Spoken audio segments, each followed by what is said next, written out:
Pack Krishna జిల్లాలో ఇసుక mafia ఆగడాలు శృతిమీరుతున్నాయి. కృష్ణా నది పరివాహక ప్రాంతంలో నిబంధనలకు తూట్లు పొడిచి అక్రమ ఇసుక రవాణాకు పాల్పడుతున్నారు. ప్రధానంగా పామర్రు నియోజకవర్గంలో ఇసుక మాఫియాను అధికార పార్టీకి చెందిన ముగ్గురు నేతలు సిండికేట్గా ఏర్పడి నిర్వహిస్తున్నారు. రీచ్లకు నామమాత్రపు అనుమతులు తీసుకుని వాటెక్కడా పాటించకుండా రేయింబవళ్లు ఇసుక తోడేస్తున్నారు. స్థానిక ప్రజాప్రతినిధి అండదండలతోనే ఇదంతా జరుగుతుందనే చర్చ పొలిటికల్ వర్గాల్లో జరుగుతోంది. కృష్ణా జిల్లా పామర్రు అక్రమ ఇసుక రవాణా దందాకు అడ్డాగా మారింది.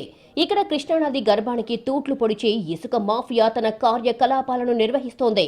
జిల్లాలో ఎక్కడా లేని విధంగా ఇక్కడ అత్యధిక ఇసుక రీచులు ఉండటంతో స్థానికంగా ఉన్న అధికార పార్టీ నేతలు వీటిని తమకు ప్రధాన ఆదాయ వనరుగా మార్చుకున్నారు. పేరుకు అనుమతులు తీసుకుని నిబంధనలను తుంగలో తొక్కి అడ్డంగా అక్రమ ఇసుక రవాణాకు పాల్పడుతున్నారు. నియోజకవర్గం పరిధిలో రొయ్యూరు, లంకపల్లి, తోట్లవల్లూరులో ఇసుక రీచ్లు ఉన్నాయి.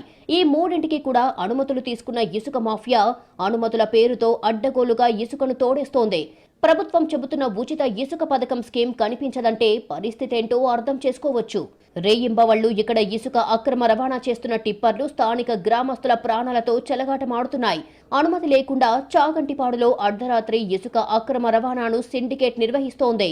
పామర్రు నియోజకవర్గం ఎమ్మెల్యేగా వర్ల కుమార్ రాజా టీడీపీ నుంచి తొలిసారిగా గెలిచారు. ఆయన అనుచర వర్గం కనుసన్నల్లోనే అక్రమ ఇసుక తవ్వకాలు జరుగుతున్నట్లు పెద్ద ఎత్తున ఆరోపణలు ఉన్నాయి. 3 రీచ్లలో ప్రస్తుతం రొయ్యూరు, లంకపల్లి రీచ్లను ఇసుక మాఫియా నిర్వహిస్తోంది. ఈ 2 రీచ్లకు మధ్య ఉన్న తోట్లవల్లూరు రీచ్ను కావాలనే సిండికేట్ సభ్యులు తెరవటం లేదని తెలుస్తోంది. ప్రభుత్వం లోడింగ్ ఛార్జీలు చెల్లించి ఉచితంగా ఇసుకను తీసుకువెళ్లాలని చెబుతుంటే ఇక్కడ రీచుల్లో అందుకు విరుద్ధంగా జరుగుతోంది. ఇక్కడ లారీ ఇసుక లోడింగ్ చేయాలంటే 8 నుంచి 12 వేల వరకు ముక్కు పిండి వసూలు చేస్తున్నారు.